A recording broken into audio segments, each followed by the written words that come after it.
அரசியல் மாநாடு கிடையாது உங்களுக்கு. நம்ம இது வந்து மரங்களின் மாநாடு, மரங்களுக்காக மாநாடு. அடுத்து மலைகளின் மாநாடு, அப்புறம் தண்ணீரின் மாநாடு. இது மூணு ஒவ்வொரு மாசமா நடக்குது. முதல்ல கால்நடைனா என்ன நீங்க ஒண்ணு கவனிச்சுக்கணும்.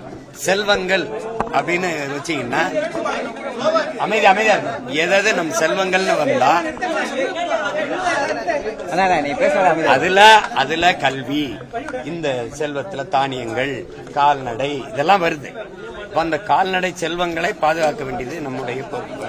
அதுக்கு ஆடு மாடுகளின் மாநாடு, இப்போ மரங்களின் மாநாடு. இதுல வந்து நீங்க நினைக்கிற மாதிரி இதெல்லாம் இருக்காது. ரொம்ப உணர்வு பூர்வமான இது. மரம்னா என்ன, மரம்னா என்ன? இப்ப நீங்க வந்து இந்த மரங்கள் இல்லை என்றால் எந்த உயிரினமும் வாழ முடியாது. இப்ப நீங்க அதை கவனிச்சுக்கிட்டீங்கன்னா, கொஞ்சம் இருங்க அமைதியா இருக்கு.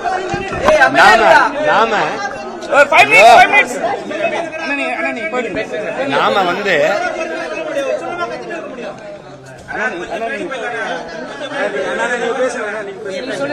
உயிர்காற்றை, மூச்சு காற்றை, உயிர்காற்றை சுவாசிச்சுட்டு ஆக்சிஜனை சுவாசிச்சுட்டு கார்பன் டை ஆக்சைடை, அதாவது கரியமில வாயுவை நம்ம வந்து நச்சு காற்றை வெளியிடுறோம். ஆனால் மரங்கள் ஒரு இயற்கையின் பெருவாய்ப்பை பாருங்க, ஒரு கொடையை பாருங்க. இந்த மரங்கள், இந்த தாவரங்கள் இந்த நச்சு காற்றை சுவாசிச்சு தூய காற்றை வெளியிடுது, உயிர்காற்றை வெளியிடுது, ஆக்சிஜனை வெளியிடுது. இந்த இந்த இந்த சமநிலை இல்லைன்னா எந்த உயிரினமும் இருக்க முடியாது. மனிதன் மட்டும் இல்ல, எந்த உயிரினமும் இருக்க முடியாது. அப்படின்னா மரமா நம்ம உயிரான்னு நீங்க பாக்கணும். இப்ப வந்து நம்ம சுவாசிக்கிற மூச்சு காற்றையே அவன் தான் அத மூச்சு காற்றா மாத்தி தர்றான்.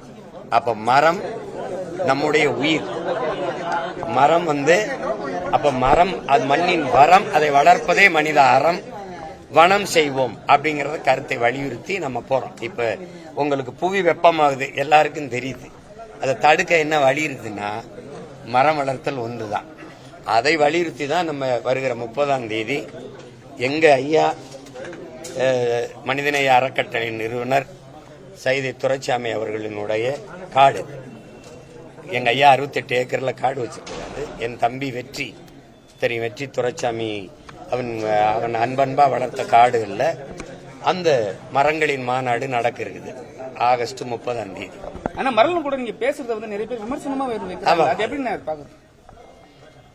தெரியாதவங்க பேசும்போது, இப்ப எங்க அண்ணன் ராமராஜன் வந்து பாட்டு பாடி பால் கறந்ததை எப்படி நம்ம பேசணுமோ, அறியாமை தான் அது. அறிவியலுங்கிறது அறியாமை தான். அறியாம இவங்க பேசுறாங்க. இப்போ ஒரு மாடை கட்டி வச்சுட்டு அதிர்கிற பட்டாசு வெடியை போட்டா என்ன செய்யணும்னு நினைக்கிறீங்க? அத்துக்கிட்டு ஓடும்ல.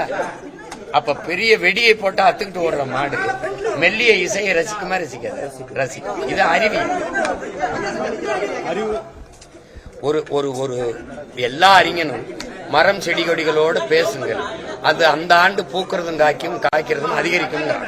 ஒரு தோப்புல நிறைய மரங்கள் இருக்கும்போது ஒரு மரத்தை நீங்க வெட்டினீங்கன்னா பக்கத்தில் இருக்கிற மரங்கள் அடுத்த ஆண்டு பூக்கிறதும் காய்க்கிறதும் குறைஞ்சிருங்கிறாங்க. உங்களுக்கு புரியுதா? அதனால ஒரு தொட்டாச்சினிங்கிற செடி, அது தொட்டா ஏன் சுருங்குது? அப்ப அதுக்கு உணர்வு தெரியுதுல்ல உங்களுக்கு. அப்ப அதனால நீங்க வந்து அது மரங்களுக்கு வந்து ஒன்னும் தெரியாதுன்னு நீங்க நினைக்க கூடாது.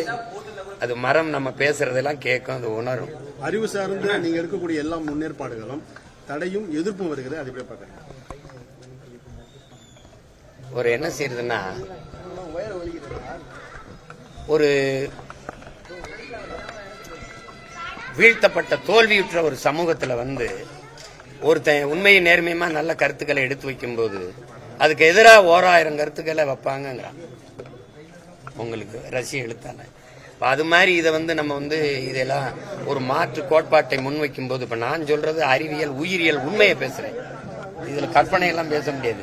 நான் மரங்களும் பேசிக்கிறவங்க சிரிச்சிங்க. ஜப்பான் வந்து அதை ஆதாரப்பூர்வமா வெளியிடும் போது அமைதியா இருக்கிறீங்க. நாம் காடுகளில் தீப்பற்றி எரியாம பற்றிய தீ தொடராம இருக்கணும்னா அங்க ஆடு மாடுகள் போய் மேயணும்னு அதை நீங்க சிரிச்சிங்க.